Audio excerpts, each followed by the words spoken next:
We are here in the Gambia to start the rolling out of the Change the Game Academy local fundraising course for 10 Gambian CSOs. Now, a lot of people ask why the Gambia? The reason we've come to the Gambia is because Gambia is a nascent democracy, a country that is trying to find its feet and trying to grow. We believe that discussing these issues, building the capacity of civil society in domestic resource mobilization, building their resilience and sustainability is very important for Gambia at this time. It's very timely because of civil society's role in promoting democracy in Gambia. We believe this would be a great addition, a great value add to civil society organizations in Gambia.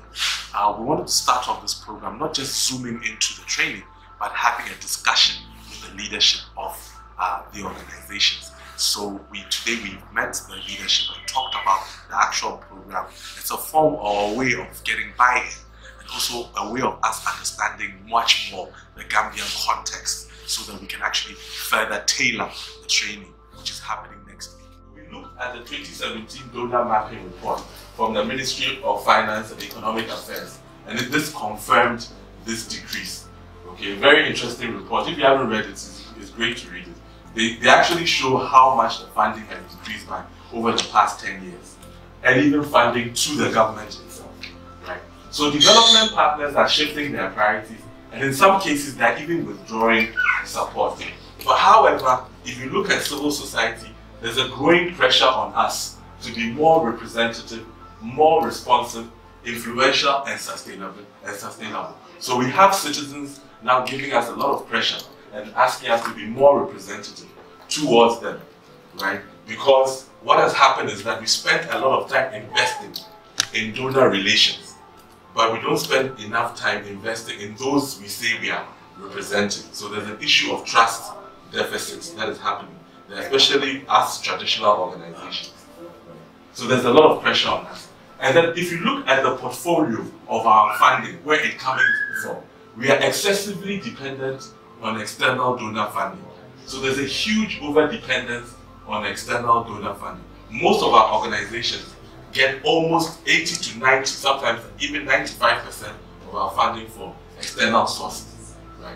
And so there's an excessive dependence. So we have not looked at potential resources from our own local communities and even from our diaspora, right? So this course is basically exploring that. How do we begin to mobilize resources from our own domestic communities? What do we need to do that? What are the capacities there? I am Dauda Jaju from Happy Family Foundation, the Gambia.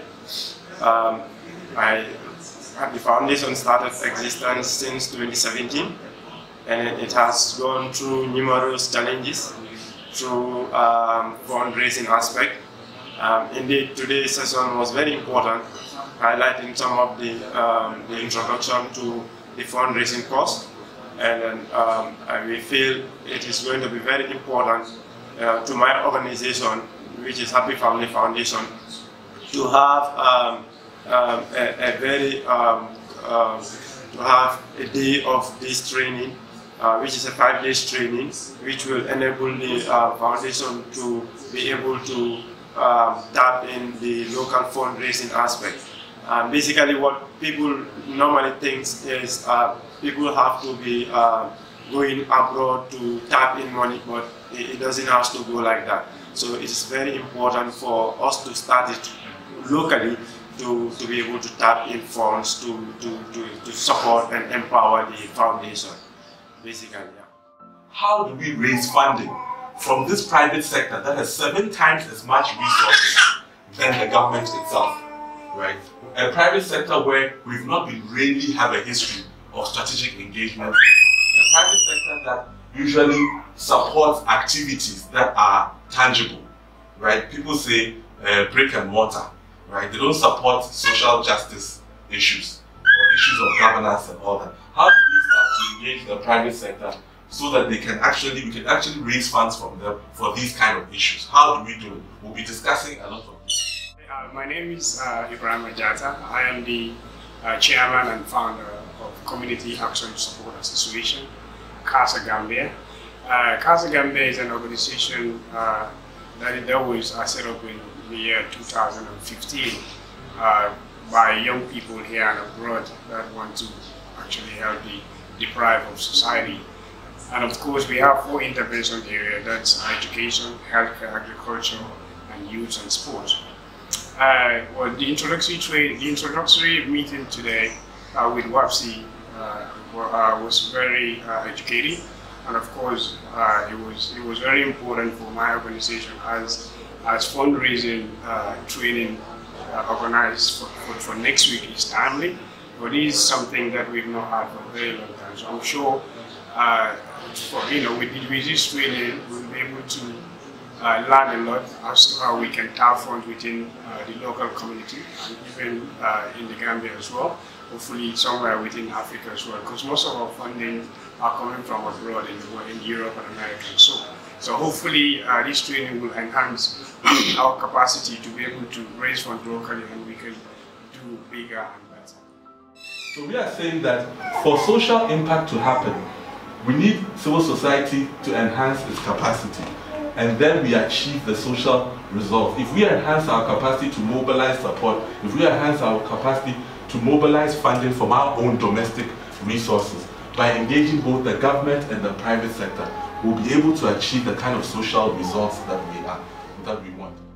My name is Joe Bonge, Executive Director for Young Volunteers for the Environment.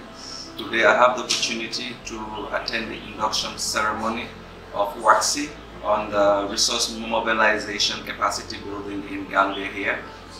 Such an opportunity is timely in Gambia because a lot of NGOs and CSO where I came from are really struggling in ways of raising funds for the continuation of our work and also making a wider impact as well. So in most cases you find out that resources has always been, the stockpile that cause a breakdown of our organization. So such an induction and what we've been oriented about the preparation of the upcoming capacity building program, it's really digestive, and we are very much fine with the content that been told and been educated on. And I'm sure also after the end of the whole program,